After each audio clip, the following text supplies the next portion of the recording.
The Demo Day jury has decided. From the 100-plus startups that pitched to investors and corpos yesterday, jury members selected 10 semifinalists. Now it's time to pitch in front of you and the semifinal jury. By lunchtime, you'll already know which 5 startups will make it to the finals of pitching competition. Sit back and enjoy great presentations.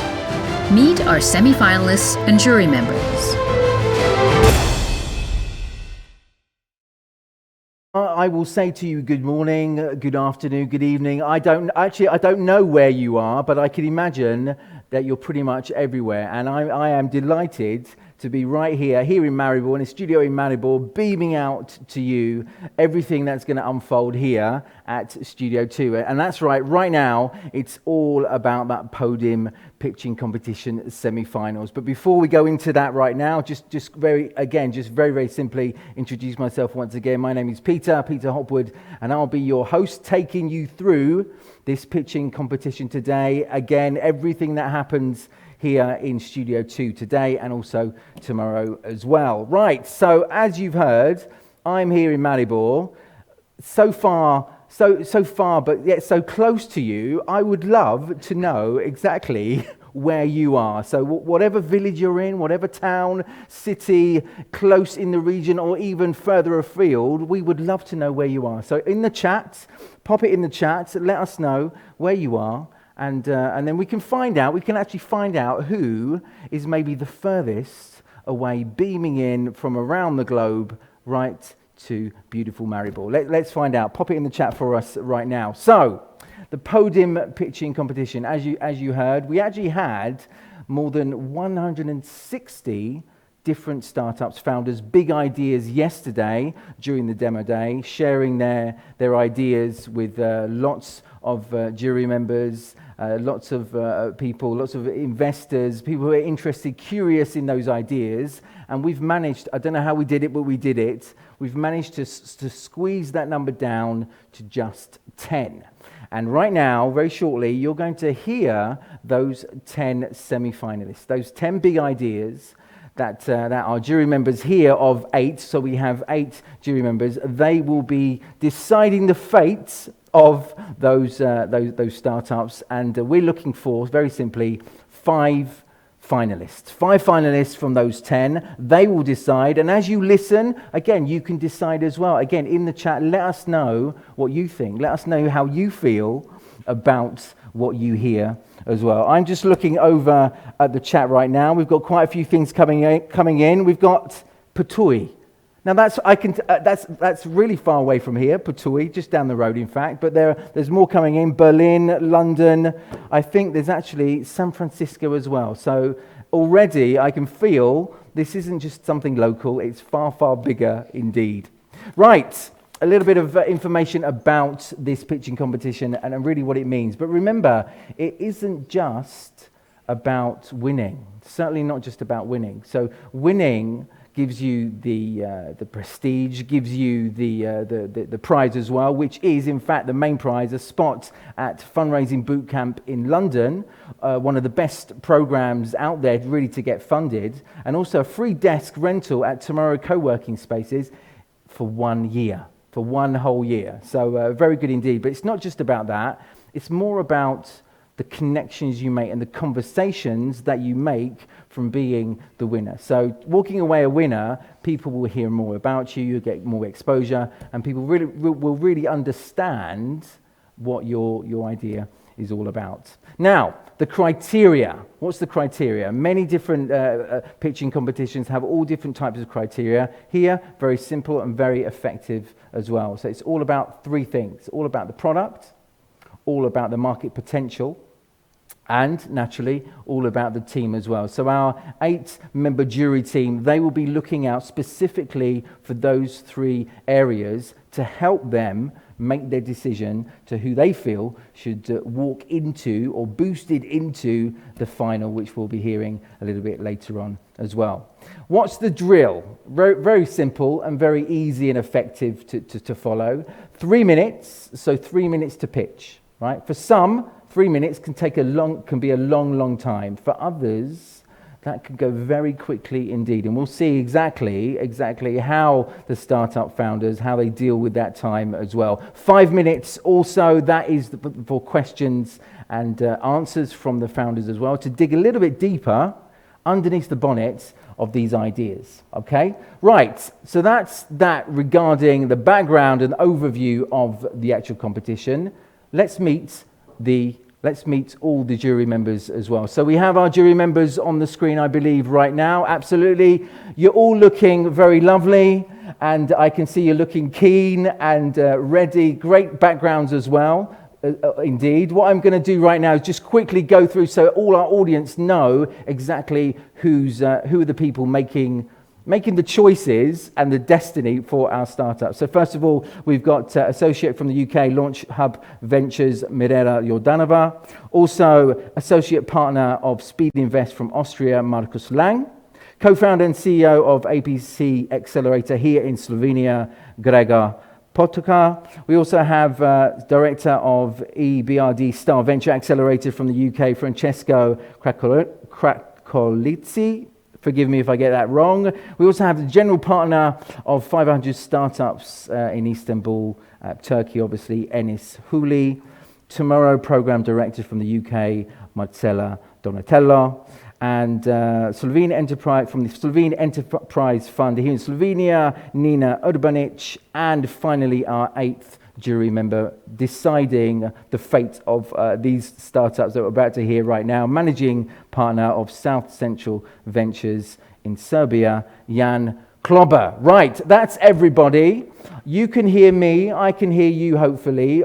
Before we begin, just a couple of questions, just to get a flavour of how you guys are feeling right now. Just quickly, anybody can tell me, what are the kind of things you're really looking out for from the startups sharing their semi-final pitch here? What are the things that are going to stand out, that are going to tell you, yes, these are the guys we want to put into the final? Over to you. Open up the floor to anybody who wants to say. Hey, hello. Yeah, the most important thing is the uniqueness. So they really have to be unique ideas, disrupting the markets and solving real problems on the market.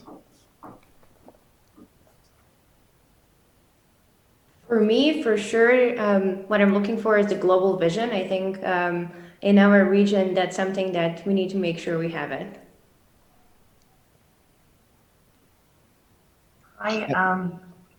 Sorry. You go, ladies first. Thank you. Well, we try to focus on the team. So the team is really important. Hopefully, it's going to be presented in depth and just try to assess how good the team is.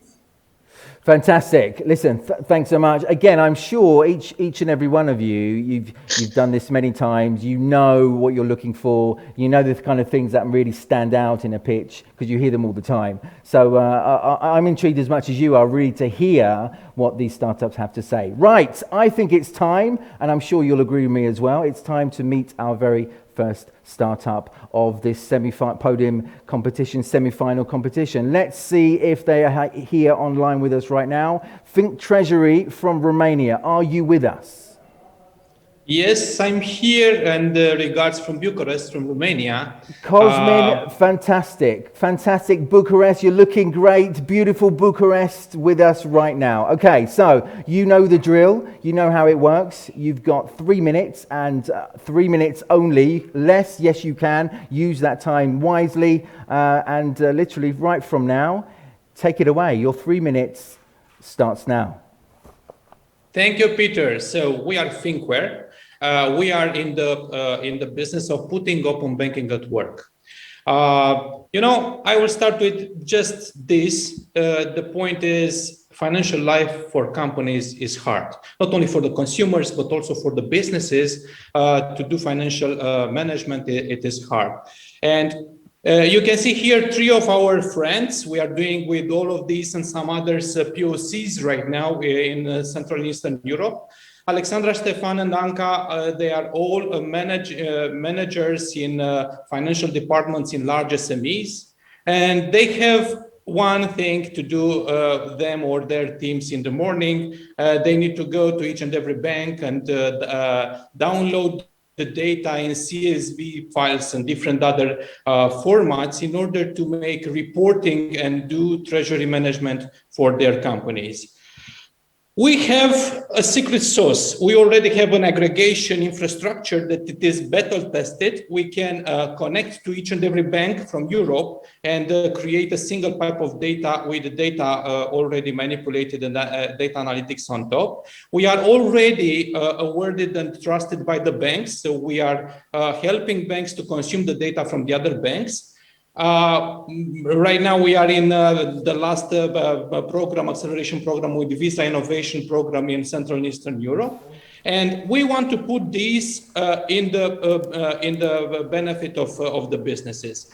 What we are doing a single point of contact for the businesses to manage all their bank accounts, not only in a front-end application, but also in an API connection for their CRM, CRPs, and internal systems.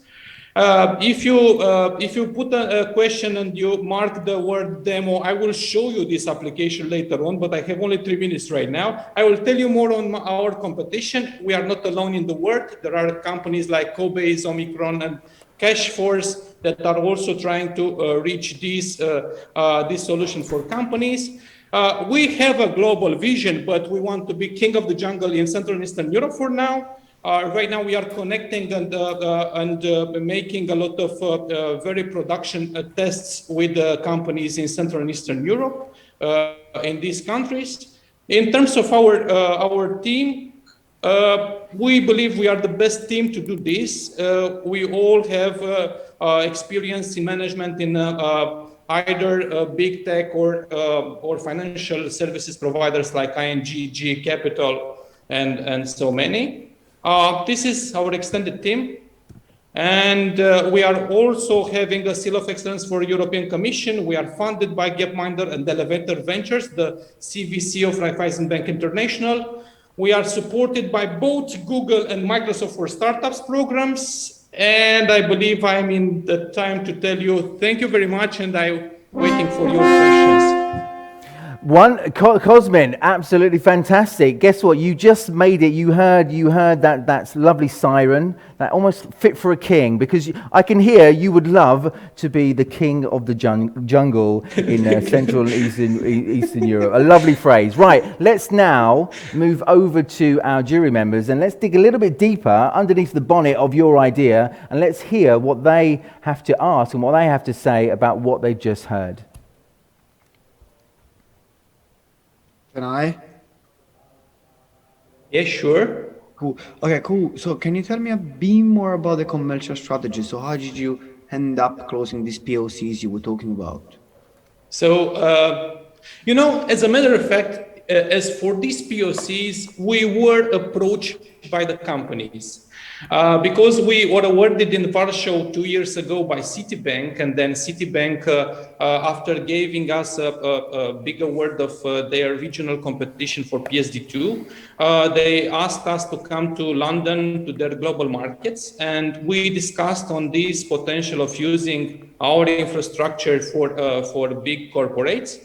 Later on, we didn't do anything yet with Citibank. We are still in discussion, but we decided to launch the product on ourselves. And eventually, Citibank is right now referencing their customers to come to us and to discuss about this kind of solution before they are doing their own offering into this.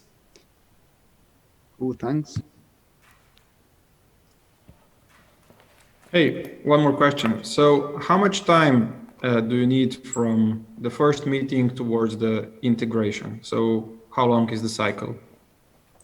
So the point is like this. You should think of this as a Salesforce.com for treasury management for large corporates. It's a cloud-based solution already with standardized in terms of the front end. So if I shake hands with a corporate, let's say Coca-Cola Hellenic, Then it took us, I don't know, exchanging the contracts and maybe just making activating their accounts into this Think Treasury solution.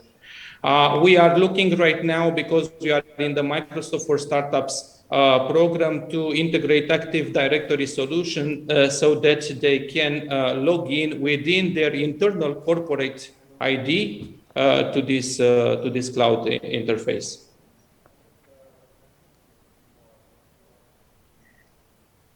Thank you for your question. I was showing you something. I don't know if you can see it. This is how it looks like our MVP. So you can see here, you can filter, you can have the closing balance of the last day and the snapshot for the existing situation. You can go by accounts and see the situation in each and every bank, and you can connect your banks. It's like a new connection. Then you go and you connect a new bank account from, I don't know, from Romania. Cosmin, we've got another couple of minutes on the clock still. So any last questions from our jury members? Just something they're curious about, or last chance to really ask you any questions they have about what you've shared.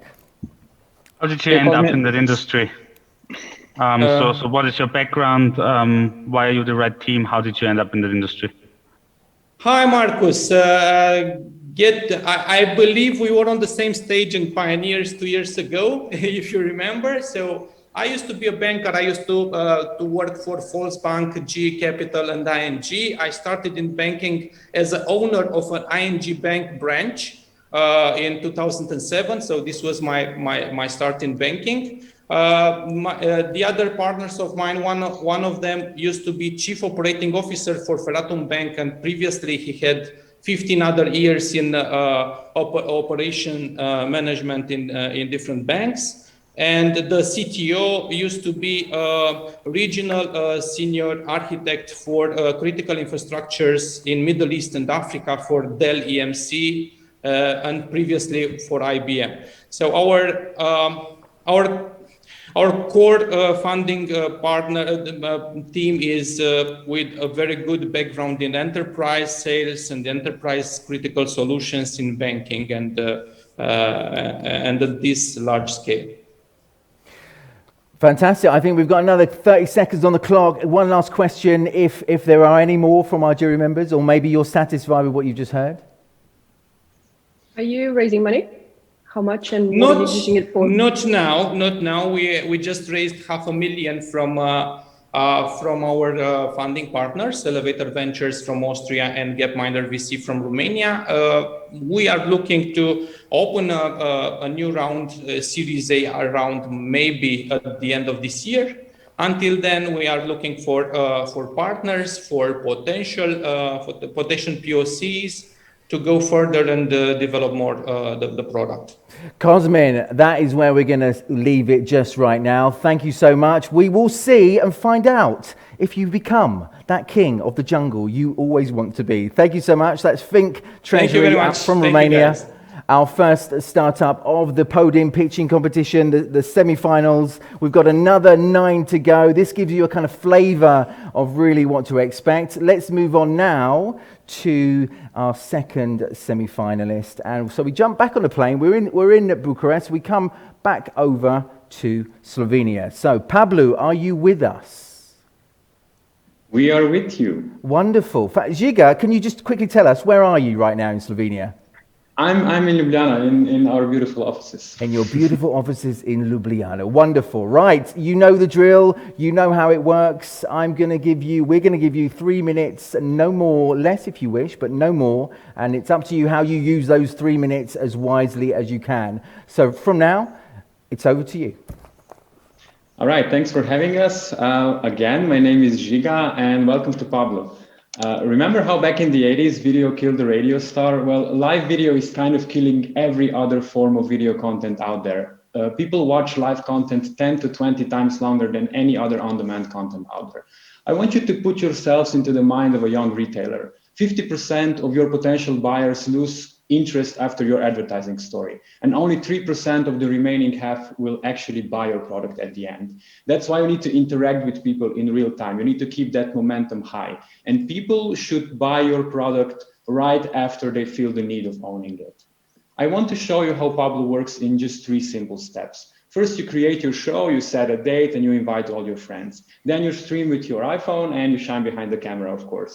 And last but not least, you sell products, you earn money, and you grow your network. Pablo enables buyers to enjoy weekly shows from their favorite creators. And you, as a creator, can be the star of your very own Pablo TV series. Those are my 2 best friends. We created a company together called Shape, and for the past 3 or so years, we pushed more than 10 digital products for companies from all over the world. And our mutual love of video, tech products, and of course, small businesses brought us to make Pablo. On our travels together, we meet a lot of interesting people. One of those is definitely Carmen. She owns a vintage fashion boutique store. And she told us about the problem she had, her store being closed, people from abroad couldn't browse through her closet, etc. So she decided to do a Pablo show. And in just 1 hour Pablo show, she made more than she made in an average day of her store actually being opened. And there are more than 4 million people similar to Carmen on Etsy. This is the biggest micro business marketplace in the world. They combinedly sell more than 10 billion worth of products per year on a 250 billion market that's actually growing more than 20% per year. This is exactly who we're up against. We're up against companies with big marketing shares and a lot of customers, but low engagements. And this is what Pablo is solving right now. So we take an average of 15% commission on each transaction made through Pablo, and our projection shows that we will hit a $1 billion revenue mark in 2025. We'll achieve that by hosting 250,000 shows per week. To start climbing that steep ladder, we are going to need 350,000 euros of seed capital to develop a scalable product and launch Pablo with 200 weekly shows. I want to end this presentation with a thought that social commerce that we hear so much about is not just about being present on social media and posting regularly. It's more about authenticity, live interaction with your community. So we are Pablo, and we are here to be the platform you shop on. Thank you for your time, and hope to see you on Pablo TV. Giga, fantastic. Well in time as well. So, you know, you prepared this absolutely really, really well indeed. Right. You've shared your ideas, and we want to hear now how our jury feel about exactly what you've said. So let's move over to our jury members and hear their questions directly for you, Giga. Okay, I'll start. Thanks for the presentation, Giga. You're at 200 shows that you want to go to 7,000, and obviously marketplaces have, you know, a challenge of acquisition. So I'd love to hear more about that. How you're handling your acquisition, if you found channels that work, your cost of acquisition, etc. A nice thing about our community that we are addressing is they're very connected. So for each seller that we actually onboard, we get 5 to 8 of people that are knocking on our door and say, I want to do this too. So they are very connected community, and they do things combined. About our customer acquisition, so for the first 13 sellers, we spent a month actually acquiring those and onboarding those. But as I said, we got like 20 other companies knocking on our doors because they saw how great the other companies did.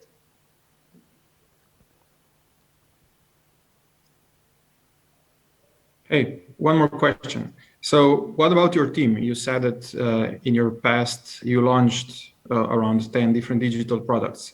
Can you tell us why your team is so unique, and where does the experience come from?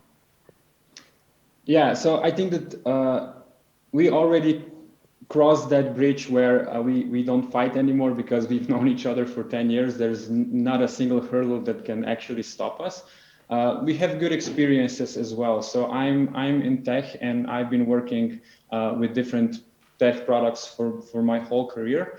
Marco was a product designer for a company that was backed by Snap Inc. and APX. So there's quite a lot of experience there. Alyosha, our business developer, was a consultant in Berlin for Netzpolitik, etc. And he also did a lot of things in video production. So we believe that this mesh of 3 people that actually think like one can really build a big product. Thanks. You're welcome. Okay, we've still got a couple of minutes left for the jury, really, to, again, anything you're curious about or you'd like to dig a little bit deeper in terms of what Giga says. Last couple of minutes. Yeah, sure. Oh, Giga, that's really interesting. I'm curious because you're saying that you're targeting, creators on Etsy. Usually those people that you're targeting, they have some other following on different platforms, like on Instagram or on different other social platforms. And as far as I know, most of those platforms also allow, live shows and also the possibility to buy the products in real time. Why would they choose your platform instead of something else that's already out there and it has more following? You're absolutely right. And those people actually use Instagram and TikTok for those purposes. So basically for advertising purposes. Those platforms don't allow in-app selling as of right now. And this is the biggest problem that those young creators have as we talk to them, because they said that, okay, they did a lot of advertising, but then when people are redirected to Etsy or some other marketplaces, they get lost in this vast majority of other people doing similar things. So they're basically eaten by competition. So we want to cross that bridge between advertising and selling and kind of merge it together. So when people see, oh, wow, I really like what you're doing here, you can directly support the creator and in real time, of course. So it makes everybody happy. Those chimes in the background, ding, the product was just bought. This is something that gets people going. Okay, listen, I think if there are no more questions from our jury members, I'll take that as a sign you're satisfied and you've already made up your mind as to the destiny of this startup, whether Giga is going into the final or not. Giga, thank you so much sharing your big idea. A little bit later on, we'll be able to hear exactly who those finalists are, and we'll see if you're actually into the final or not. Thank you so much. Wonderful. Thank you. Okay, we move on now to our next startup. But before we do that, what's happening right now actually is our jury members, our 8 jury members, they go straight to their spreadsheets and evaluate. Remember, evaluate on 3 different criteria: on the product, on the team, and also the market potential as well. So again, our jury members looking down right now and evaluating, giving us the data we need to then decide and find out who those lucky 5 will be that go straight into the final. Right, so we've been to Romania, here in Slovenia. Where are we going next? Where would you like to go next? We're going over or going down to Bosnia. Bosnia and Herzegovina, Platform X. Are you there, ready and waiting? Yes, thank you so much. Hi again. Hey Maria, hi, good to see you again. You were actually my track yesterday. Great to see you back again. I'm sure you're excited, a little bit nervous perhaps as well, but I'm sure you're going to be just as great as you was yesterday as well. Right, you know the score, 3 minutes, no more than that at all yours from now. Thank you so much. So hi everyone, my name is Maria. I'm the head of global sales and marketing at Dwalt. We're a software company specialized in the energy sector and actually the fastest growing IT company in Bosnia and Herzegovina. So with our software product called Platform X Core, we represent the digital backend of the energy business. So how did we get to this idea? Excuse me.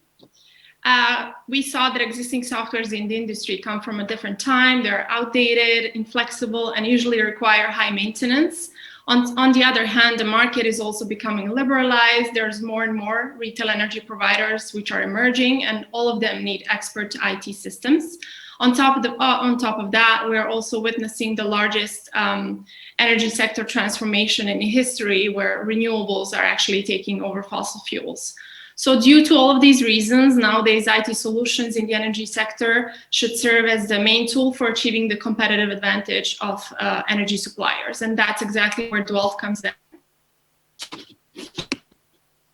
So our Platform X Core, it's a cloud-based platform which is covering all meter-to-cash business processes. It's intended to basically be the operating system of the energy business. It encompasses 6 different modules. So the heart of the whole platform is billing, which is not just a pure calculation tool, but rather it's an advanced all-in-one automated solution that has all of the workflows that one energy supplier actually needs. Currently, we cover 30 business processes within our modules, and these modules are billing and financial insights, automated smart meter readings, meaning we speak with the smart meter, meter data management, customer management, market communication, and advanced business intelligence, which is based on machine learning algorithms. What is important to mention is that Platform X Core is a multi-utility, meaning we are present in power, water, gas, and heating as well. Our business model is based on software as a service. We generate revenue from implementation costs and monthly recurring rental fee.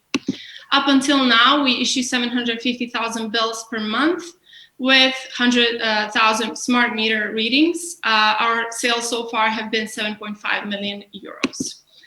Most important, it's our team. There's Stefan, he's our founder and CEO. He has one startup behind him already. Oligo, which was the first subscription-based competitor to Uber. We have Dragoljub, he's our senior and most experienced team member, also PhD graduate. There we are. There we are. A beautiful horn we hear, which represents the end.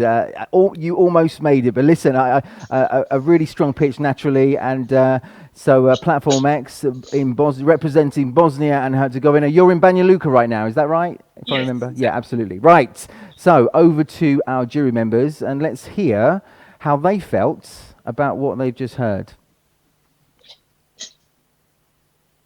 Hi, Maria. Jan here. Interesting presentation. Thanks. Can you tell us a bit more about your typical customer persona, commercial strategies, sales cycles, etc.? Mm-hmm. So, typical customer, it's ideally it would be someone energy supplier who's selling only clean energy. That's our main target. But we also work with established public utilities that want to digitalize their business, bring innovation into their business processes, because without that, nowadays in the energy sector, it's very difficult to survive. Sales process usually starts with, demo of our product, goes down to the implementation, it goes down to the migration of data, and then later on goes to testing, and finally to implementation. And where are your customers today, geographically? Mm-hmm. So currently we're a leader in our market. So all of our customers are based here in Bosnia. We have one collaboration or partnership with a heating company, which is based in Austria. So those are basically so far our customers. What I didn't have time to explain in the presentation, our main goal, since we are the leader in the market, now we are ready for internationalization and also moving our business operations. Okay, thanks. Thank you.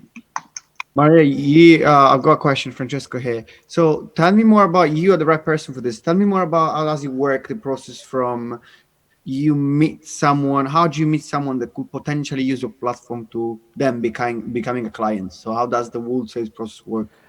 Mm-hmm. So it usually goes through some networking, obviously, and some strategic partnerships that we have that allow us to offer our software platform to our clients. It usually goes through some strategic partnerships. In that same way, we see that the process would go internationally, for example, in that region. So therefore, that's why we are looking for strategic partnership. What does strategic partnership mean? Sorry, it's like in practice, what do? You go to like a specific someone that can help you to get new clients, or you are more reaching out to them? How does it work? So there's two ways. There's a strategic partnership and there's direct sales, obviously. So there's a combination of both. Okay, thanks. And given the operational nature of the business and probably hassles in onboarding, how do you plan to expand? What's your expansion playbook? Mm-hmm. So also, I didn't have the time to mention that we're looking for Series A funding round that would allow us to internationalize, especially in the DACH region, because that is the the strongest market because it's the most liberalized, especially Germany. So we are looking for an investment that would allow us to look for a strategic partner and through them internationalize in that way. And how much are you looking for? Sorry, I missed that, I guess. So we would like to discuss that privately with investors, but in general, it's Series A. And that's our first funding round. So far, we've been organic growth.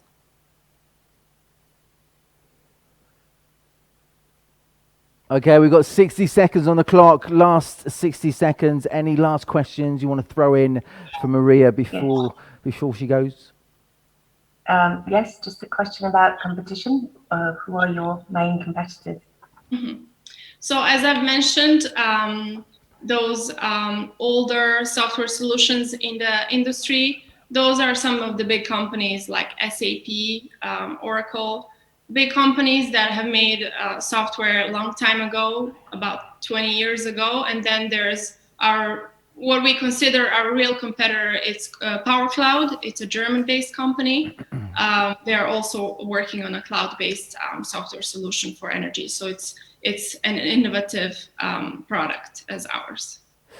Maria Dimitrovic, Platform X, Bosnia and Herzegovina, thank you so much. Wonderful. We'll see a little bit later on what your destiny is in terms of this pitching competition, but thank you so much for sharing your big idea today. Thank you.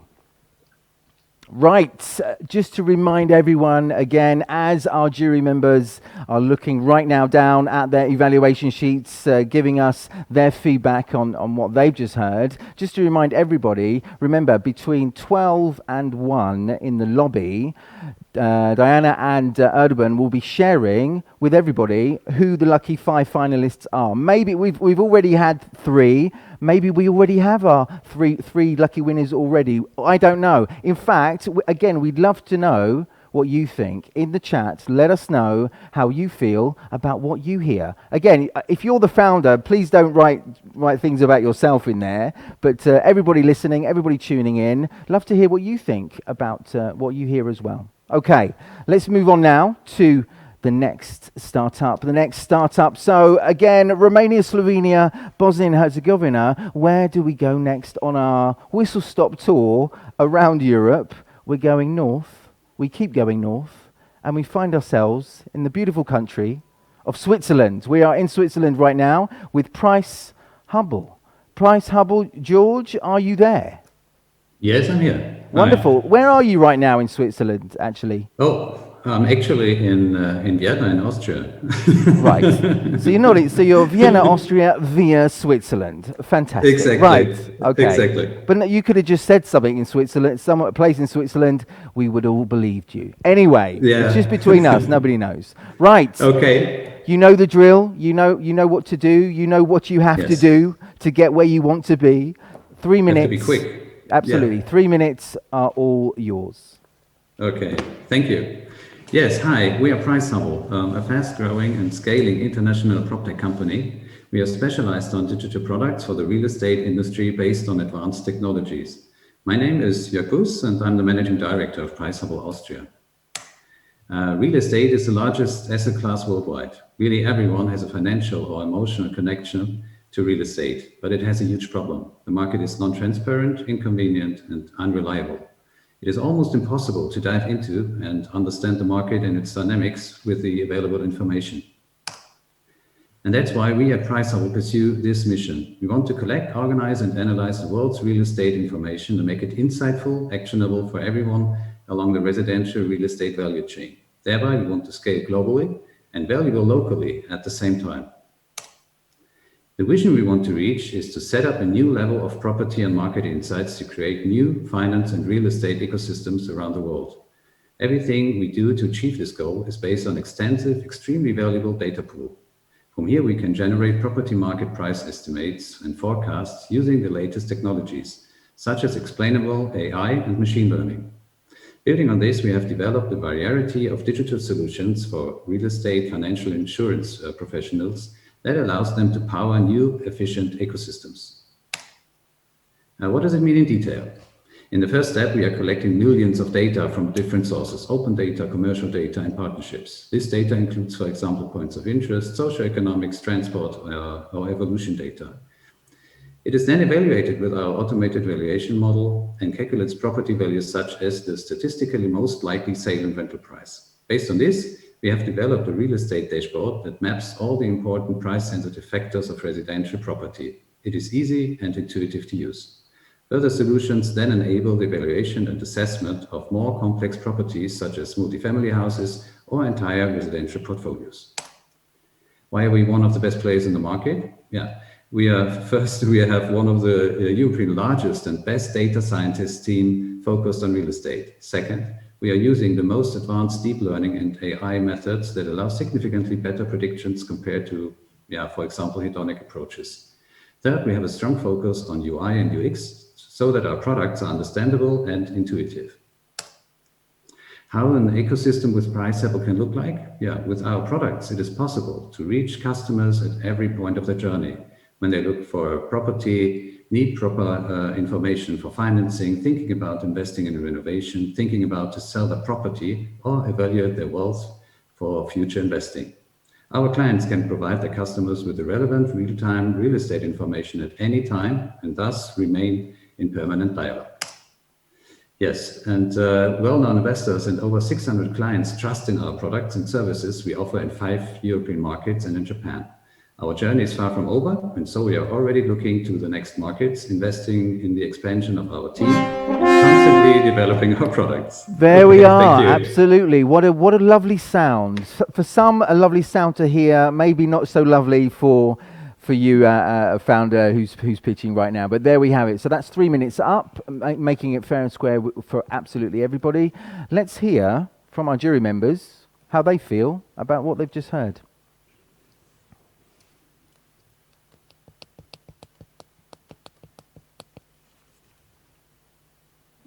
Okay, cool. I'll start. I don't know if you didn't mention it, but what about revenue? How much you making right now? We are in the midst of the million, but up to 2-digit million revenue per year. But I'm only talking about the ARR and not about one-offs. So we are a SaaS company, and we're looking. We are focusing on annual recurring revenue, and that's at the moment our goal. Cool. Can you give me some numbers on the growth rate as well? Yes. Right now is like April, so April on April. We have a monthly growth rate of about 8% when it comes to the customers, or 10% when it comes to the customers. And our annual, yes, we are above the 100%. But if you want to have a deeper discussion, then we can do this on a private level. Cool, thanks.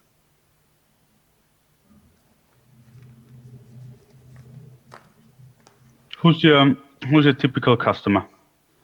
Our typical customers are realtors, financial intermediaries, banks, developers, and so on. So we have mainly three personas: the advisors, the explorers, and the developers. So in the part of the optimizers, this is the third part. There we have facility managers and portfolio managers as well. I would like to hear more about your team. We are about 100 people at the moment, looking to grow until the end of the year to 130. Constantly hiring and searching for new talent. That's why I'm here. Basically, that's one of my biggest points at the moment, or our biggest points at the moment. We have more than half of them are data scientists and developers. And the rest are I can show you. Maybe you still see my last screen. We have people coming from Facebook, Amazon, and so on. Myself, I'm a founder. I'm a serial founder from Austria. We have, from my perspective, a great team to grow and to continue the journey that we started. And what about your co-founders? Excuse me? What about your co-founders? Yeah. So myself, I'm not one of the founders, but my company that I founded was bought last summer by Price Hubble. But the founders are based in Zurich. Stefan Heidmann, Markus Stadler, and Julien, and these three. Yeah, I don't know if you know Money Park Real Estate or Money Park itself in Switzerland. That's a huge company looking into or based in the sector of financing, mortgage, and so on. And that's one part where they come from. Right, I think that's where we'll let that. That's where we'll finish there with you, George. Thank you so much. We'll find out, as you will as well, your destiny within this competition. Thank you so much. From Vienna via Switzerland. Fantastic. Exactly. Right. So, as we move on now to our next big idea, again, what's happening now is our jury members, they are looking down at their spreadsheets, they are thinking hard and sharing their thoughts and their feelings in terms of scores and grades, in terms of what they've just heard from our startups. So they're doing that. And again, just let me remind you, everybody that you hear today during this competition, again the same for the demo day yesterday with more than 160 other startups and founders sharing their pitches. You hear something you like, you hear something that's making you curious, you'd like to know more, or you'd maybe even like to challenge some of the ideas you've heard today. Maybe you're skeptical and you just want to challenge every single one of them. Start a conversation. So remember, in the Podim app, all the profiles are there. You can find all our startups from the demo day, today's semi-final as well, and start a conversation, and you never know where that conversation may actually lead. Right. It's time to move on to our next destination and our next big idea. So, you've heard the countries we've been to and the cities. We are going over now to Hungary. Over to Hungary. Netical Media Intelligence. Are you there? Yes, hello. I'm there. Fabulous. Fantastic. Can I ask you, where are you in Hungary? Are you in Budapest or? Yes, in Budapest, in the heart of the city. The heart of the city of Budapest. Fantastic. It sounds good. It sounds strong. It sounds bold. Let's hear if all those words are connected with your pitch. I can't decide that. Only the jury members when they hear it. Right. You know the score. 3 minutes. All yours from now. Super. Hello. I'm Peter Szekares, CEO and co-founder of Netical. And we are boosting business decisions with automated text analysis. So I fall in love with the area when I read this article about how Twitter predicted the stock market. Basically, the Dow Jones Industrial Average was predicted by the analysis of Twitter sentiments, Twitter positivity. And this inspired me to work on our own algorithm years ago. And basically, we developed a full company, full product portfolio based on our unique language analysis algorithm. And at the moment, we are providing an enterprise-level text analytics toolkit to serve 180 companies from 14 countries. But why is this text analysis methodology Netical has is unique? Basically, we developed a special framework that covers already 26 languages, not just the major ones, what every other solution can cover, English, Spanish, but we are really into the complex languages, Slavic languages, Latin languages, European languages, and the for analysis is like human level precision. But an algorithm itself, it's usually not the heart of the company. It's not enough to make a big business, so we developed the product portfolio based on this unique skill. We have Netical Media Intelligence, which is a smart social listening tool that understands that social media text and has a unique data coverage. We developed Zervi.io, which is a smart service solution that understands the comments, the verbatims, the open-ended answers automatically. And we have the natural language processing engine itself that can be integrated with other CRM solutions, for example. We have a technological value at Netico. We have 3 scalable products already on the market. We have an AI-based language model that is able to learn a new language within 8 weeks. And we have a constantly growing database on public mentions and social media. We already developed a scalable marketing and sales structure. So this is why we are available in the CE countries, in the DACH countries already. And we would like to enter to the all European countries by the end of the year, and then start to build up Middle Eastern countries and enter to the Far Eastern countries. For this roadmap, we already have a 40-member team behind, most of us sitting in Budapest. And we had a quite okay last year due to the pandemic economy. We managed like a 70% growth compared to 2019. And for this year, for 2021, we are projecting around 100% growth compared to this year. Our monthly revenue is around 100K euros per month. And we are looking for a new partner who help us to boost the business development, the international business development, and we would also team. Once again, we hear the sound, those beautiful Maribor horns. I'm not sure if they're coming from Maribor, but wherever they're from, they sound beautiful. Right, Peter, thank you so much. Wonderful. Let's move over to our jury members again. We really want to hear what you think about what you've just heard. Share with us.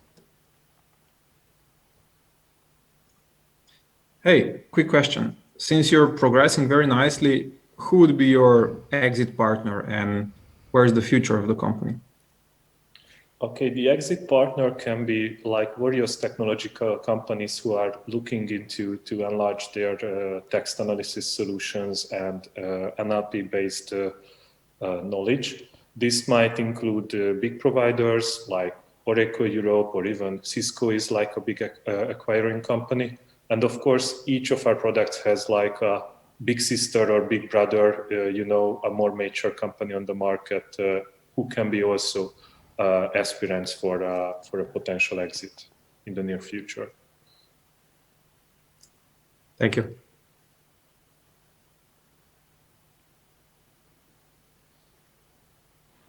Can you talk about your typical customer persona?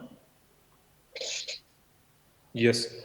I would talk about like the clients. So we usually our sweet spot is retail companies, banking companies, telecommunication companies. And within the company, the key positions we are supporting is either marketing communication directors or the customer experience or market research directors. So these are the key positions we are working together. Okay, thanks. You say you're raising between 4 and 7 million euros. What are you using that money for, and is it for the European expansion? Yes, we plan to use this money to boost the European expansion. We have like a 40-member team of super talented and super good professionals. What we need is more experienced people in our team who already have been part of European expansions, big SaaS projects. So at the moment, this is what we are primarily looking for, this extra knowledge that can help us to grow really big. We are learning super fast, but with such experience, such mentors, getting them on board as directors or executives, the company would really get into the next level really fast. Of course, as a technological company, we are also looking for, developers, NLP specialists and data scientists, but that's something like, that something has to be done as a tech business.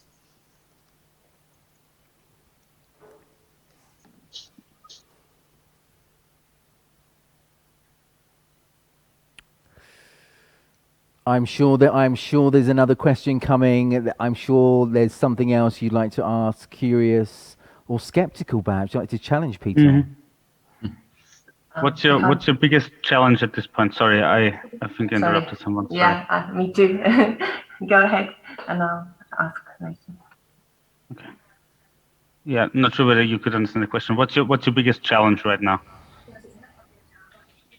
Yeah, the biggest challenge is how to provide service in Europe-wise. So how to build up the whole marketing and sales structure to be able to serve and do kind of automatically the business development Europe-wise. So that's something that we have, of course, ideas. We have good examples, but actually this is the experience that I think we could utilize the most. So this is what we are looking, and that entering to a new market needs like extra marketing budget and needs some sales cycle time until the revenue is getting in from the new market. So technological wise, we are okay.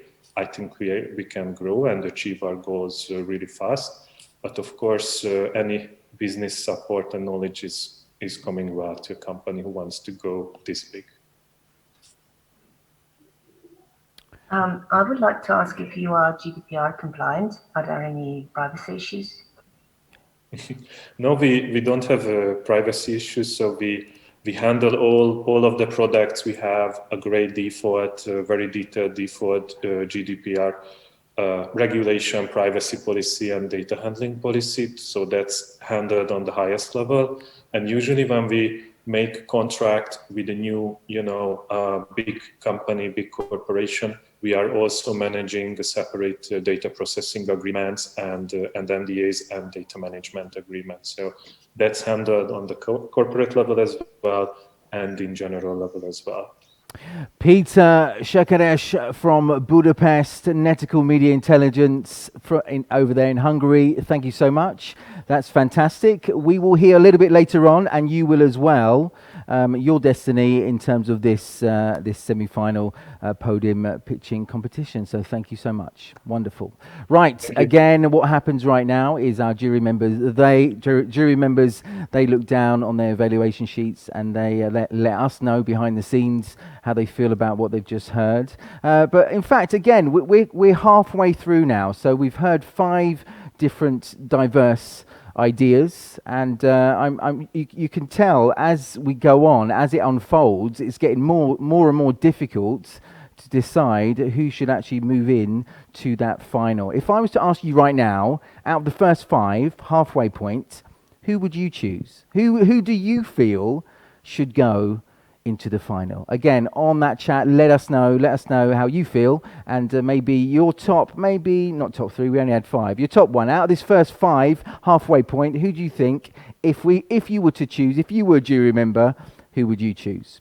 Okay, we move on now to our next big idea, our next startup. We've been around Europe already, and from Hungary we jump on a plane and we fly off to Germany. So over to Germany right now. Moeco Logistics Solution, are you with us? I'm sure you're with us. I can see you're with us. I can't quite hear you. Try that once again.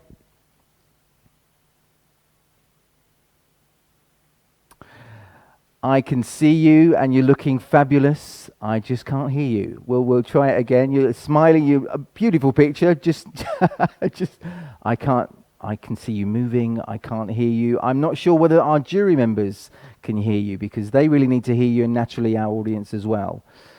You should now hear me. I can hear you perfectly. I can see you well. I can hear you well. How are you feeling? Are you ready? I am, of course. I'm Great. here and Say that once again, because I can't hear you now. I'm here and Wonderful. I'm ready.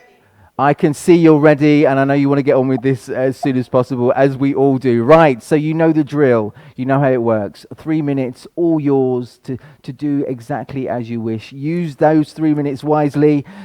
Over to you, Alexa. Thank you so much. So my name is Alexa, and I'm co-founder of Moeco. I do have a technical co-founder named Mit, and he has a great expertise in both hardware and software. And what we provide is an IoT solution for logistics. So we believe that all the physical assets of the company should be digitized in that way that they not only know where they are, but what's the conditions of those assets, products, etc. So we're all about it, and we're now targeting the logistics of sensitive goods. of food, pharma, and chemical, understanding where their products are and what are the conditions of their transportation. So how do we digitize things? Basically, we produce sensors and we gather the data, and then we send this data to the software platform. Our core product is the software platform where all the data is gathered in a simple dashboard. Then we also route the data into the existing ERP infrastructures of the enterprise companies. The product itself looks like the sticker that goes on top of the box or the shipment with the sensitive goods. And there we will track the location, vibration, temperature, humidity, and opening detection in real time. So companies that produce those goods would understand where they are, not only throughout their journey in logistics, transportation, but also about the storage condition. And we charge clients per shipment, which is easy to understand. It depends on the volume that starts from $2 up to $15. And then why we're different, I would like to focus on several things. First, we are the only one company that has made the sensors disposable. So there's no reverse logistics. They only go one way and we track all the data one way. Then we provide 100% data ownership, which is also unique. None of our competitors do that, and we provide that to the client. And also our business model is really good for scaling because we charge clients for the data, and we do not charge them for the sensors or the stickers.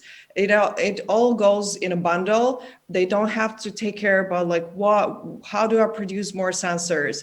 How do I flow the data? We all do that, and we charge them per shipment. These are this is the list of our existing clients.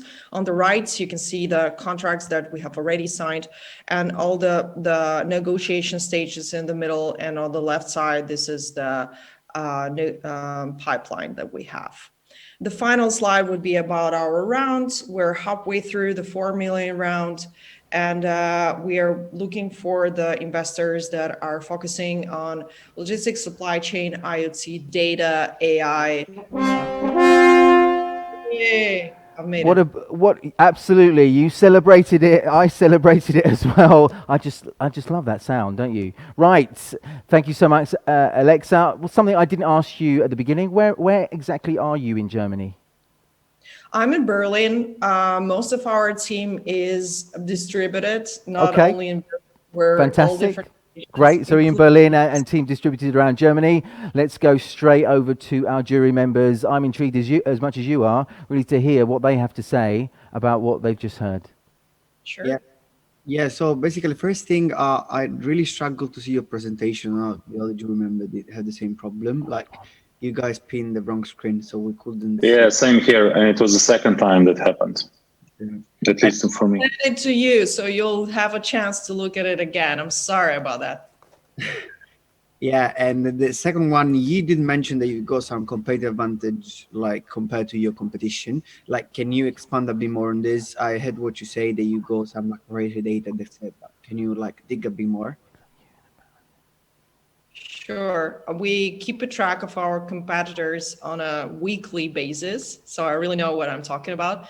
I know that some of our competitors, like Rombi, Particle, Contact.io, they would do the same. They would track the products, but they won't have the disposable sensors, and they will have to send all the sensors back. So that's an extra effort for the company. And also they do not provide 100% data ownership, which is the most important thing for enterprise because the data is sensitive and they do not want anyone to look at their data because the data of their products and where they are is basically their customer database. Great, thank you. Thank you. Hey, quick question about revenue. So where are you so far according to your best year in this first quarter, and where are you going? Thank you for the question. You know what? We're pretty young. We're only 2 years old. In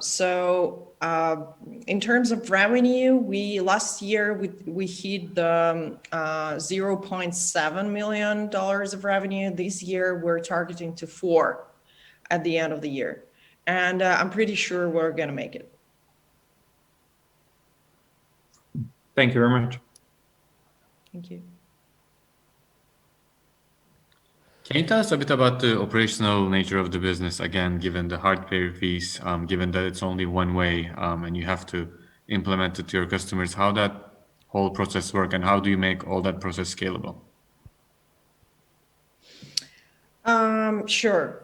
So we do have a team doing the platform, the software team. We do have the hardware team that does hardware for us, but we do not manufacture the hardware itself. We have our partners, Arrow and Avnet, who are manufacturing it on scale because some of our clients would require sensors immediately and like in different locations. So we're able to scale fast. Does it answer your question? Yeah, kind of does. Thank you. I can talk about it forever, but respect of time. Yeah. Tell us about your team. Oh, that's the best part. I love my team because all the people are very smart there. They have great experience in hardware, which is very important in our case, and also the software. The team is about 20 people. Most of them are technical. We only have 3 business people in the team selling things, and we just recently hired executive VP of sales with a logistics background, who is located in LA in the US, and that's about it in a nutshell.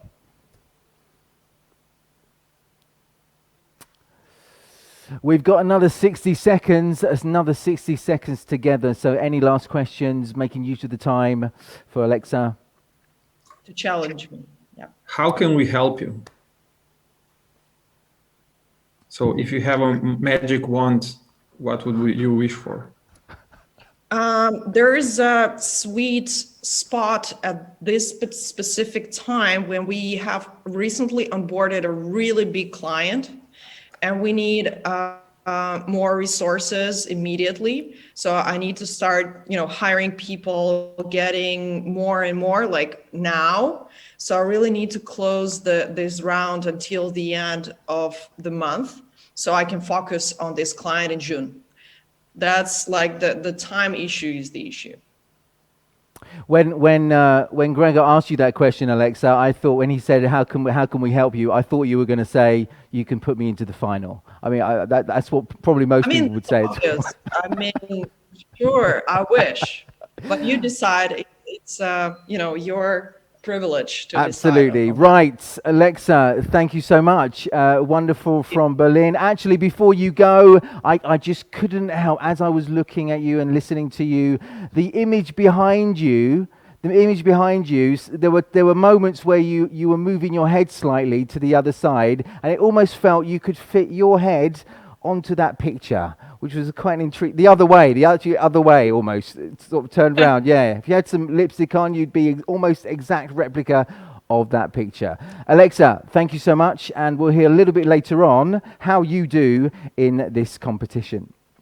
Right, once again, jury members, you know what you have to do. You know the drill. Over to your spreadsheets, to your evaluation sheets, giving us a real indication of how you feel about what you've just heard. And again, those of you that have just joined us here, this is the Podim semi-final pitching competition. Yesterday we had more than 160 big ideas. We narrowed them down, squeezed them down by elimination, by choosing the best ones. We got 10. We're listening to those 10 big ideas right now, and then tomorrow we'll have the grand finale, the final of the podium pitching competition, to find out who walks away winner of this competition for 2021. So lots more excitement, still lots of drama to come as well. And let's move on right now to our next big idea. Right, where are we going to this time? Where would you like to go?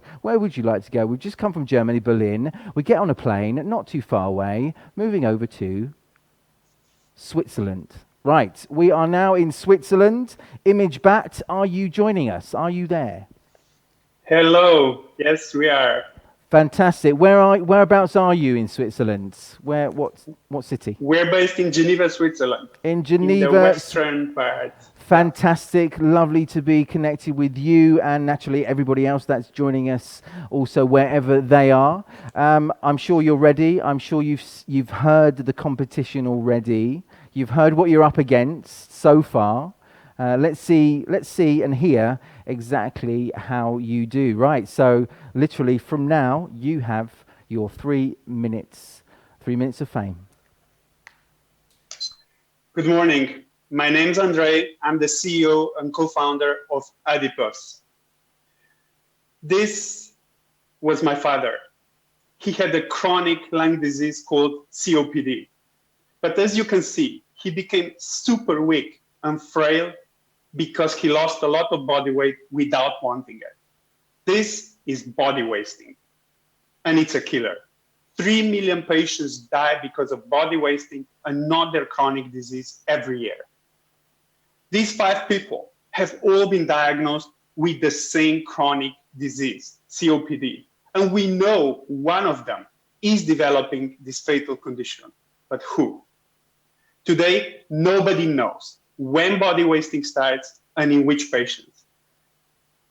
It takes up to a year to diagnose, and by then it's too late because patients have already lost body weight and with it their life. I'm not talking about a week or a month. I'm talking about years of life. My father would have lived 2 years longer had he been diagnosed and treated early. We can change that. We know that before patients lose weight, normal white fat becomes brown fat. Brown fat burns calories, which leads to body wasting. Yet brown fat is invisible. Until today, we've developed ImagePad. It's patent protected and it's the first product that makes brown fat visible. It makes early body wasting visible with a simple medical scan. And it's really easy. Patients have these scans anyways. All they have to do is drink a small bottle of our product prior to their regular medical scan. And the best part, this scanner is available in every hospital worldwide. Our entry market is COPD, chronic lung disease, with 328 million patients worldwide. Our serviceable obtainable market in Europe, US, and China is 1 billion euros. This is our roadmap. We've successfully finished preclinical development, and we're starting human clinical trials this year. And to do that, we need to close our seed financing round of 2 million euros. 1.7 has been committed. Tickets are available. Adipose has a tremendous team that combines 80 years of science, business, entrepreneurial experience with several exits in biotech. And we are on a mission to make body wasting visible, to give millions of patients better and longer lives. Thank you.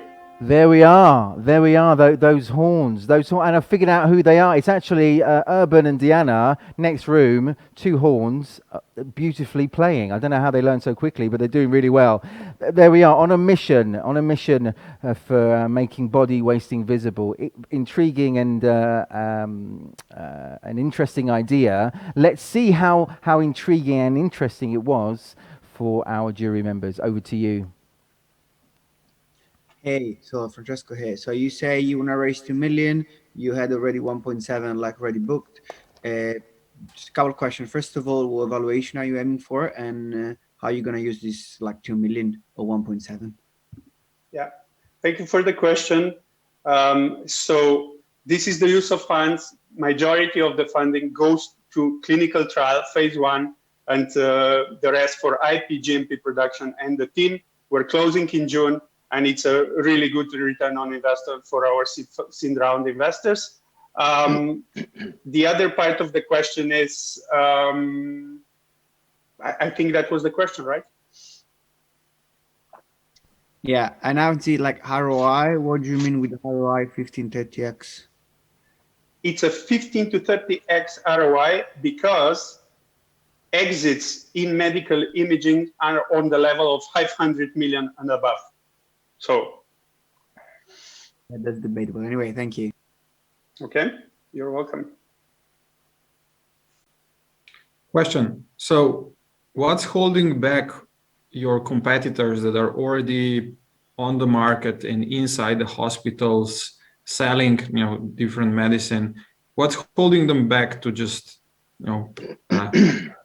go forward and sell them instead of your product, their product? Yeah, well, our patent position. We have a comprehensive patent protection with 4 patent families, the last one filing this month. We protect several different aspects of technology and the product. The first patent is in worldwide national phase covering 5 billion people. The rest is on PCT and going into national phase, and we have a full freedom to operate. So it's patents that prevent competitors to do the same. Of course, they can start, but we start, making money because we can sue them for patent infringement.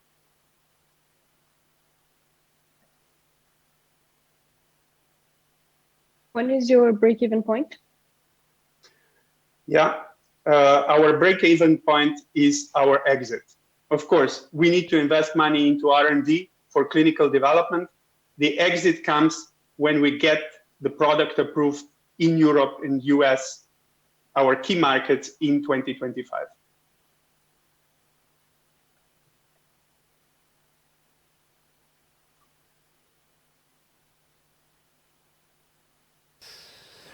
We've still got a little bit of time, a few more minutes before we finish our 5 minutes here with Andre. Any more questions, perhaps? Okay, listen, we'll take that as a sign that you're satisfied and you've already made up subconsciously your decision about Andre's idea and concept. Andre, thank you so much. We say goodbye to Geneva and hopefully, perhaps, see you again in the final. Good luck. My pleasure. Thank you. Beautiful. Right. Again, jury members, you know what you have to do. Again, looking down, sharing with us, making sure that you share all the information that we need for us to put everything together to make sure we can make that decision of those 5 finalists, those 5 lucky, deserved, not just lucky, but they're well-deserved finalists, semi-finalists going into the final for tomorrow. Incidentally, before we go on to our next starter, if we can maybe go back to our jury members, because looking at what I see, some really absolutely. So I'm just looking right now. We have Mirela. It looks beautiful behind you. Where are you? I'm actually at home in Sofia in Bulgaria. It's a beautiful day. It looks great behind you. Almost like you're living in a beautiful forest park somewhere. Trying to. And do you know my little helper for today? Oh, wow. Absolutely. We've got another jury. There we are. Another jury member. What's this jury member's name? I'll just pop it down. Oh, no. Jan. Have you got Jan's got a... Where are you? Have you got a pet with you as well? No, I don't have a puppy. No, I'm unfortunately. I have 2 at home, but no help today. Right, exactly. Can you just quickly, I've asked everybody so far where they are. We kind of know what the countries you represent, but which cities are you in right now? So Mirela, you're in Sofia. Where's everybody else? Just let us know quickly. I'm in Belgrade. London. That's a great city, a lovely city. I like that sound of a city. I don't know where that is, but it sounds beautiful. Ljubljana. Right. Okay, what we'll do now, fantastic. So we know a little bit more. We have an extra jury member with us, with Mirella. That jury member, a very important jury member, because what your pet decides may actually be the difference between success or failure. Let's see. Right. We move on now to our next startup of this Podim semi-final competition. We move over to, we were in Switzerland just now. We just move across to Austria. So we're in Austria. X News, are you with us? Yes, I am. Hi, welcome. Fantastic. Where are you in Austria? If you could just let us know. Actually, I'm currently a bit side out of Vienna. And the company is between Vienna and Graz. So I'm kind of I was in a meeting outside of Vienna. And fantastic. Right, Andreas. Working from here. Andreas, you know what you have to do. We know what you have to do. The audience and jury know what you have to do. Will you do it? That's the question. 3 minutes. Of course. I'll do my best. 3 minutes, over to you.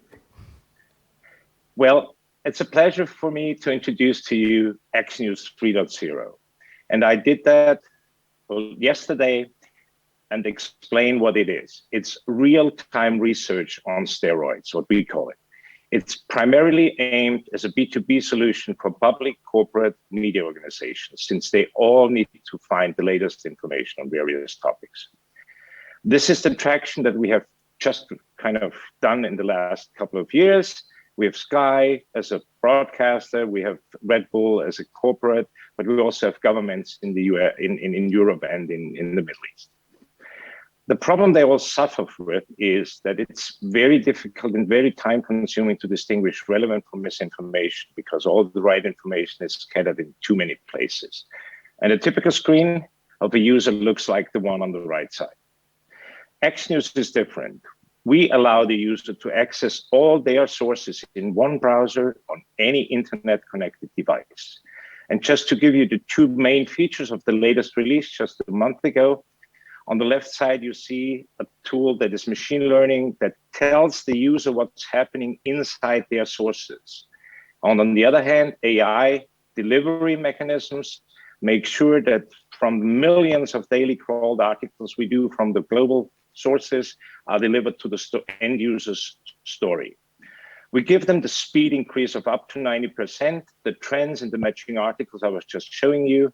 They are able to sort by personal relevance, do a quick fact check, create, collaborate, and publish to third-party systems while receiving alerts if something important happens to them, saving a lot of money every year. The business model is primarily a software as a service, starting at 357 euros per year per user, with options that increase the price, of course, and give us high profitability. The total market of research is 3 billion. Our goals in the next 3 years is to reach 24 million and then increase that to 10% over the next 3 years after that. How are we seeing each other against the competition? Primarily coming from social listening tools, a web crawling solution, as well as other siloed systems like Twitter, Facebook, Google, and Newsdeck and others. We are different. We give the customer the freedom of operation, where to operate their system, and of course, the freedom of sources. And we can connect to internal, contracted, and communication sources as well. Our current go-to-market strategy is an indirect one with global distributors and resellers in the regions. And how are we going to achieve that? With a great team and an international track record advisory board. Imagine a world where fake news dominate the headline. It's frightening, and that's why we built X News 3.0. Happy to take any questions. Andreas, I have to say, you were perfect. In terms of timing, spot on. And Urban and Diana, as they blew those horns, you finished just on time. Well done. Fantastic. Right. Perfect. Perfect in terms of timing. Let's see or listen or hear how perfect it was in the ears of some of the jury members. Curious. And Anne Morella's dog as well. Let's hear what her dog felt as well. Over to you, jury members. Ooh, so basically, I don't know if it was my problem or your problem, but you cut down when you were talking about go-to-market strategy. Can you elaborate a bit more on this? You were saying something, but I didn't hear. So Can you say that again? Because it was breaking up. Oh, okay. Yeah, definitely is my problem. So go-to-market strategy. Can you dig a bit more? Oh yes, pretty straightforward. We have distribution agreements with major partners that have a global distribution network of resellers. One is Avid, another one is Microsoft on their marketplace. But we also have regional resellers in territories like for governmental or for corporate sales in Europe and in the Middle East. And we are now raising money to implement our own sales channel in the US and in the APAC region. But currently it's an indirect one going through partners, which is also causing some issues in terms of, what is on the priority list of the salesperson. Hey, question. So inside the sales cycle, are you replacing the existing solutions inside the company, or are you an add-on kind of solution for your clients? Thank you for that question. It can be different. When we look at the media market, we are an add-on and we are not replacing anything existing because that doesn't exist still there. When we look at corporates, that's where we see all those legacy systems, those siloed information systems, where we are breaking again those legacy up and make it transparent on any device in a browser environment. There definitely we are trying to replace existing legacy. I'm struggling a bit with the value proposition. I mean, obviously, fake news is a buzzword kind of, but can you just clearly elaborate what do you offer and what are the actionables from the information that you're providing to your clients? What can they do? What should they do with that? Okay, so basically, we are not providing the information source to the customer. As I said, we are combining contracted sources like paywalls or wire services from agencies, Reuters, Getty, and others, and combine that with the customer's internal sources, communication sources, including WhatsApp line and Telegram, as well as allowing the customer to select their valuable sources on social, web, and others. And what we then add to that, we have this machine learning component where the customer with one functionality can make the story become the search. So we are analyzing the content of an article or a tweet or a web article or a Facebook post and make that a search across the existing curated, contracted, and internal qualified sources to kind of do a quick fact check. The second thing is that typically trending technology is based on legacy. So you find Twitter trends, Google News trends, whatever.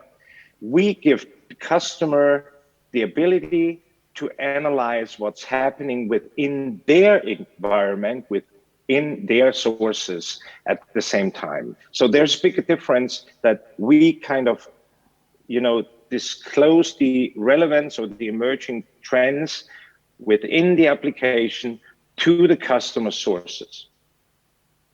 I hope that was answering your question. Yeah, sure, thanks. Okay, listen, I think that's where we'll leave it there with Andres. Andres, great, you've shared your idea. You've heard how the jury members, how they feel about what you've just shared. So thank you so much. And before you go, actually, one thing that I've noticed that I kind of like about how you've shared your messages is the way you're using your gestures. It's very bold and clear, and it's actually making you even sound better as well. So my background is somebody who helps people to share their messages better. Very well done indeed. But again, what's my opinion in all this? It doesn't really matter at all. It's what the jury members feel. Well, thank you for letting me know. That's great. Wonderful. Thank you so much. And we'll hear a little bit later on how you do in this competition. So thanks so much. Thank you very much. Have a great day. Thank you. Right, we are already, guess what? We're already on Big Idea Startup number 9. Already number 9. We've already had 8 very diverse, effective interesting and intriguing ideas. We're moving now on to number 9. So number 9 with different ideas, but also different cities as well. Now, as I can see in front of me now, I'm not even well, actually, there's clearly, I'm looking, what I see, is it actually the place where that person is? On here, it's not, because here I've got Switzerland. Now that looks beautiful for Switzerland. It reminds me of somewhere else. Are you actually in Switzerland? So are you there, Blaj? Is Zen on the next one up? Yeah. Absolutely, yeah. Blaj. Okay. So yeah. So it's I just got one of those generic Zoom backgrounds. Thanks a lot. Yeah, I'm normally in Geneva as well, like one of the other candidates. Okay. Right. Okay. From what I hear and what I see, 2 different places. So you are actually not in San Francisco, but you're in. Where are you in Switzerland? Geneva. Geneva normally, but right now I'm actually in Skopje, Macedonia. Right. So, okay. Yeah. So Skopje, Macedonia, via Geneva, via San Francisco. Hey, wherever. What's important now is not where you are, it's what you share. 3 minutes, all yours. Thank you very much. So thanks for having us here. So I'm Blaj, I'm co-founder of Xenon. Our tagline is BioCell Chill. So over the past 10, 15 years, we've seen a massive digital transformation. What has happened is experience for users has been simplified and elevated and also consolidated. So if you think about it, Spotify is all your music in one place, Kayak is all your travel in one place, and Amazon is all your shopping in one place. You're probably hoping for having something like this in post-purchase as well. So after you buy a product, right? That's where the Xenon comes in, because Xenon is all your products in one place. So how does it work? We are essentially your product assistant app. We make product ownership smooth and easy. The way it works is you scan the barcode or the receipt. Then you're able to get all the information about it. You're able to insure the product, track warranties, having access to user manuals, tips and tricks, being able to buy accessories for the product you bought before, repair, make a warranty claim, sell, donate, recycle, and buy a new product as well. So all the products you own, whether that is a washing machine, a bike, a new sunglasses, all in one place. And we do this via partnerships. Now, on the other end, we have the problem and solution for brands. And I come from this world, right? So what brands do is they spend a lot of money on marketing. 150 billion euros a year is spent on marketing, on acquiring users. Now, after the users buy the products, only 2 to 5% of them actually register, which means that the brands cannot reach out to the users. So what we offer for them is essentially enable them user registration and then providing those users a better customer experience, and then drive cross-sell, upsell, and resell for the brands and retailers as well. So our team consists of the brand insiders like myself. I used to work for Brown in the HQ in Geneva, which is part of Procter & Gamble, and the tech team, which has built award-winning apps before in Silicon Valley and Europe as well. So our business model has actually 3 prime commercialization streams: brand partnerships, insurance partnerships, and retailer partnerships. Unique selling proposition for all of them essentially is that we enable them to directly engage with the users and offer them solutions. We're basically looking for co-investment alongside the leading Swiss venture capital to scale business partnerships and technology. We've signed 9 brands, including one of the biggest consumer goods companies in the world, 14 insurance groups all around Europe, including some of the biggest insurance companies. We have top brands interested. We're part of Plug and Play Batch, and we've raised 750,000 euros, including leading Swiss tech angels, and putting the money in ourselves. So I'd like to thank you for your attention and time, and I'll be more than happy to tell you more about the vision and how this is going to look like in the future. Blaj, well done, fantastic, well in time as well. Right, so you've shared your ideas and your messages. Let's hear some messages from our jury members about exactly what you've been sharing. Hey Blaj, nice presentation. Can you tell us about the big picture behind everything that you are doing? So where are the big bucks? Why your startup will be scaling? So the big bucks essentially is in partnering up and enabling the brands and retailers as well, including some of the biggest ones, to be able to engage with them. So the way it works essentially is they can't reach out to the users, right? And one of the venues they have is they have the packaging, They have basically the direct-to-consumer shops and so forth, where venues via which they can actually reach them, right? And that's essentially why our business, Xenon, is so scalable. And we're coming on the packaging of some of those brands we already signed, which means that we're going to be scaling up the user acquisition, right? And from the users on the other side, we have a very positive, feedback as well, because this is essentially the pain point that everybody recognizes, right? I mean, that's how it started for me. I had a big, folder, and a few years ago, I was looking at this folder, thinking we're in 2018 or so at the time. We're thinking, why the heck is there not a better solution for that for the users in 2018? And we're now in 2021. We have Xenon as a solution. We're going to get much better than that. And that's where it comes up. So it's a platform. We're bringing two things and two pain points together in a holistic solution. Amazing. Thank you. I feel like there's a small chicken and egg problem in the business. If you had the distribution, then you can easily unlock the other part, and there would be a bunch of different value propositions that you can serve on both sides of the spectrum. How are you thinking around user acquisition? What are your core KPIs over the next year? I mean, here it says 150,000 users, but how many downloads? What should an ideal retention or number of products be like? What are your thoughts on that? Yeah. So what we see is absolutely critical to get as many products in the app as quickly as possible, so you increase the retention, right? And that's the way where product development is going into. So how do we keep people in and making sure to reward them as well? We can do this via partnerships. Now, as goes for the user acquisition, it is a chicken and egg problem, right? And that's why. But we managed to crack that in the sense that we managed to sign the brands that have as a part of a commitment, right? They basically put us in the packaging, which means that, for example, you have a label where you buy, like, for example, one of them is apparel companies, right? A big label, it says, extend your warranty for 5 years, download Xenon. There's a QR code. It takes you to the landing page. You choose app, Google Play or iOS, and you basically add the product, right?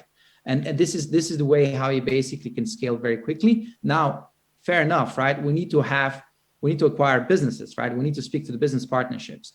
The good thing is we have a great team for that, who has experience specifically from that area, who worked for the corporates before and knows how to deal with them.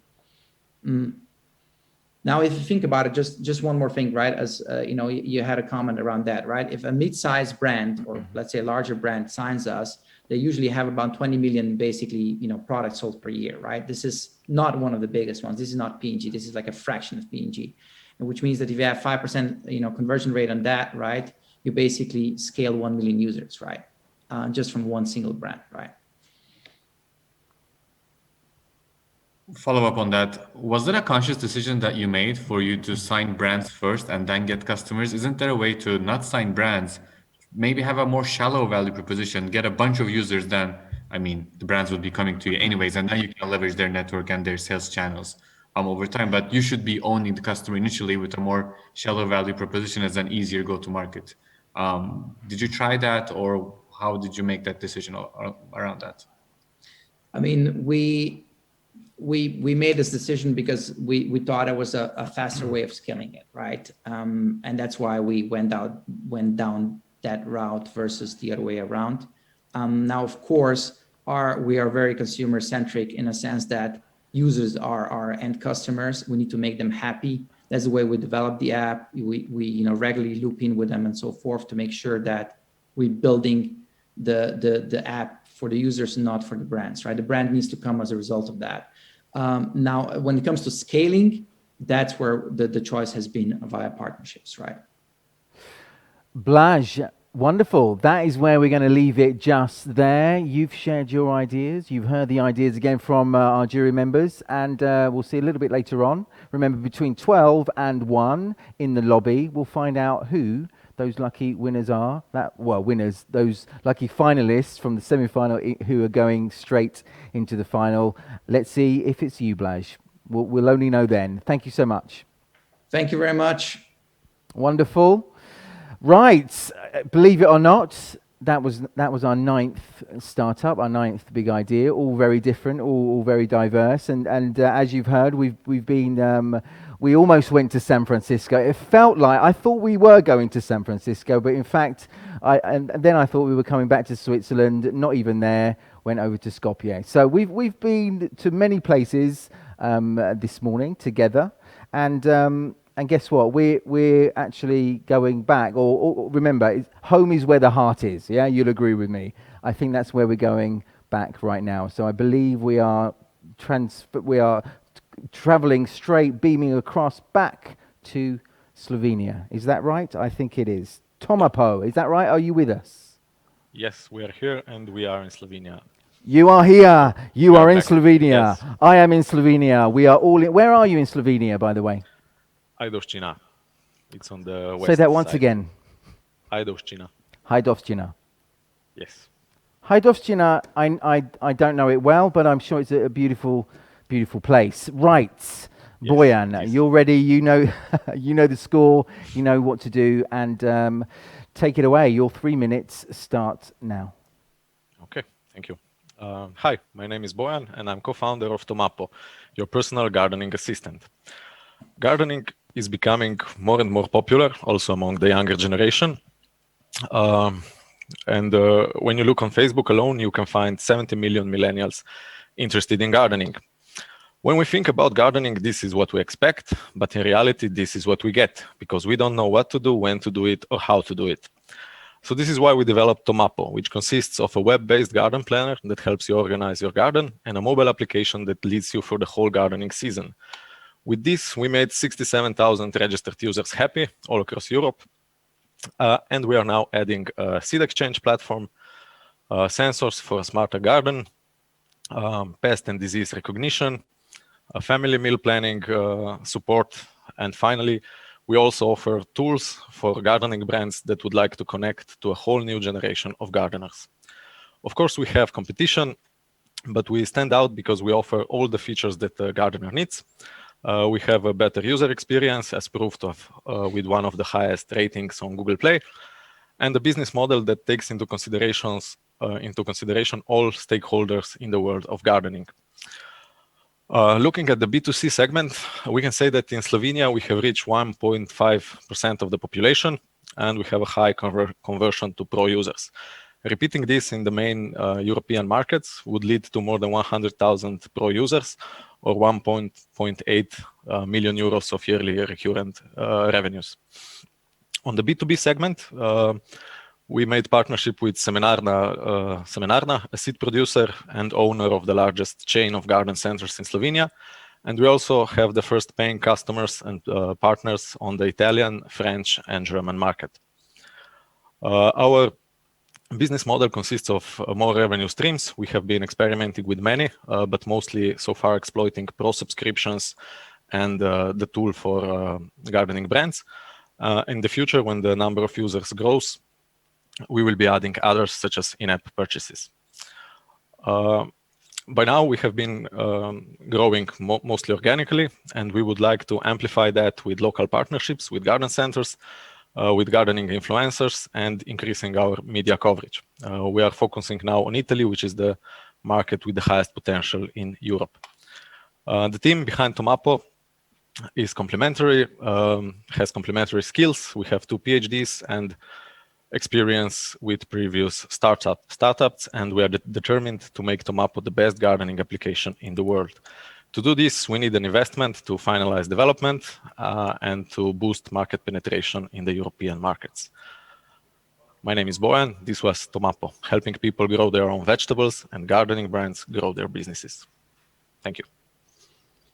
Oh, that's great. Francesco here. So first question, what are you like in terms of revenue? Where stage are you in terms of revenue, last year we made 30,000 with pro subscriptions and with the first partnerships with gardening brands. This is the slide over here. This is in Slovenia, mostly in Slovenia, and something in Italy. Cool, thank you.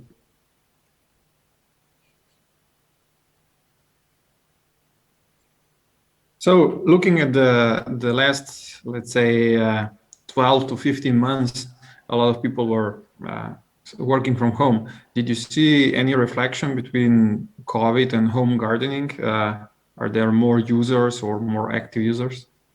Honestly, the biggest boost last year for us was being covered by Striscia la Notizia and Donna Moderna. Striscia Notizia is a TV show that goes on for a long time in prime time in Italy, and Donna Moderna is a well-known newspaper. So that was the big boost. But what we have seen by the effect of COVID is more on the business side, because now garden centers and gardening brands are looking more into digital solutions, and this helped quite a bit, because this is a niche that is, let's say, a little bit behind or slow when it comes to digitalization. Thank you. And really good presentation. You speak really well, and it's very clear. I was wondering, how big can this be? You're focusing on Italy, Slovenia, and a few other countries in the region. Do you have a view to expand globally, and how big is the market for gardens? Yeah. So what you have in this slide is, let's say, if we replicate the things we're doing in Slovenia in these markets, so Slovenia, Italy, Germany, France, and the UK, this could lead to 6 million of yearly recurring revenues. Then, of course, the US is a big market, and then we can also focus on let's say, the south half of the world. So Brazil is a big market. Australia would be, let's say, relatively easy because of the language, and this helps us because gardening is seasonal. So we have a lot of work now, and then in autumn we don't have so much to do, and we can focus on the rest of the world. But gardening is a big, a popular hobby. I think it's one of the most popular hobbies in the world. So you can think about Tomapo like Strava is for running, Tomapo would be for gardening. And it has a lot of benefits for the humanity also. So it's really a nice thing.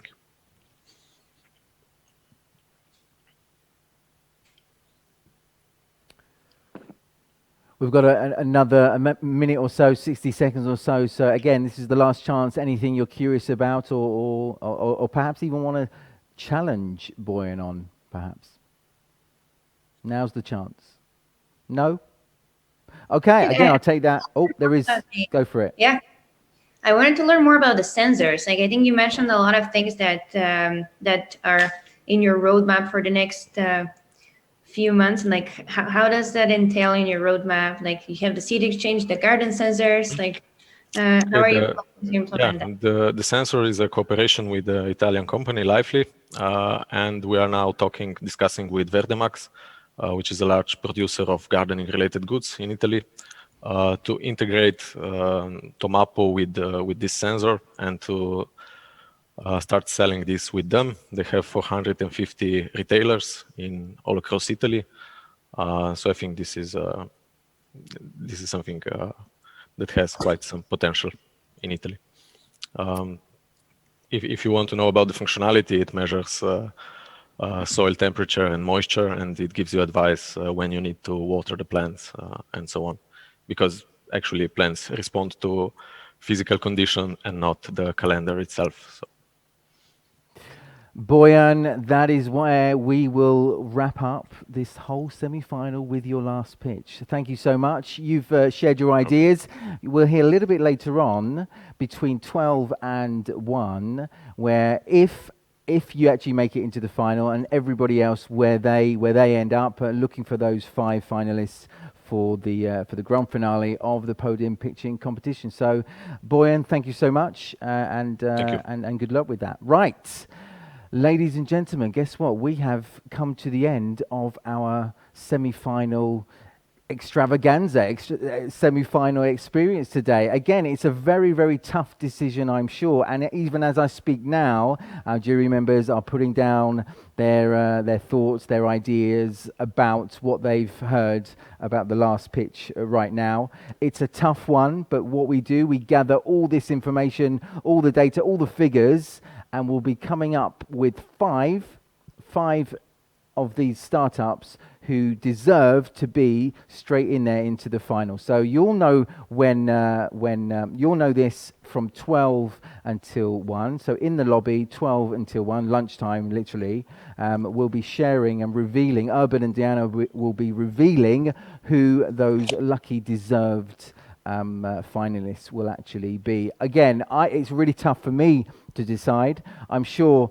it's not been an easy ride at all for our jury members. So our jury members, I just want to say thank you so much for being with us today. First of all, number one, for your time, right? Staying with us in these times. Anything like a couple of hours with us is sometimes not easy. We've got 101 things to do. You've spent that with us. You've given us your time, your energy, and also your knowledge to help us really figure out who should be going into that final. So thank you so much, all our jury members. All it leaves me now to say is thank you so much for joining me and our jury members and Morella's dog as well on this semi-final experience. And as I say, at 12, between 12 and 1, we'll all know who those lucky winners are. If you're interested a little bit later on, here in Studio 2, from 1 o'clock. 1 o'clock we'll be starting the next block, which is all